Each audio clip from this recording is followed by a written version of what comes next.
High, welcome to my mini vlog. আর এই যে দেখতে পাচ্ছ, এটা হচ্ছে আমাদের নতুন বাড়ির নতুন রুম, যেখানে আমরা শিফট হয়েছি প্রায় 3 দিন হয়ে গেছে।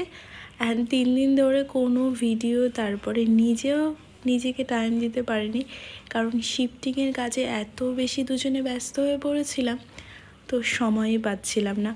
তো ফাইনালি 3 দিন পরে সমস্ত কিছু গোছগাছ করার পরে একটু আজকে শান্তি বোধ কাজ করছে আর কি। তো যাই হোক, আজকে সকাল সকাল ঘুম থেকে উঠে ফ্রেশ হয়ে দেন এখন করব রান্না, কারণ আজকে আমার হাজব্যান্ড একদম সকাল সকাল অফিসের উদ্দেশ্যে বেরিয়ে পড়বে।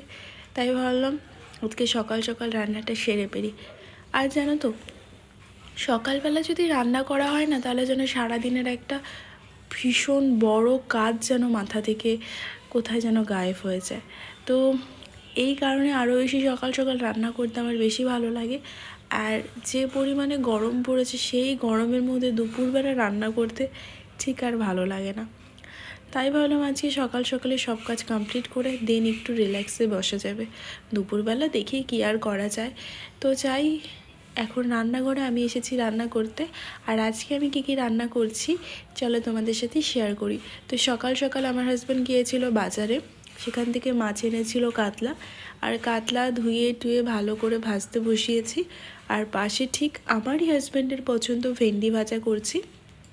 তো এই দুটো খাবার ও ভীষণ পছন্দ করে, তাই সকাল সকাল বাজার থেকে যে সবজি নিয়ে এসছে সেই সবজির মধ্যে আমি মাছ আর এইটাই আর কি বেছে নিয়ে রান্না শুরু করে দিয়েছি। অ্যান্ড জানো তো, এই বাড়িতে ফ্রিজ আসার পরে আমাদের অনেকটা সুবিধা হয়েছে। যেমন মাছ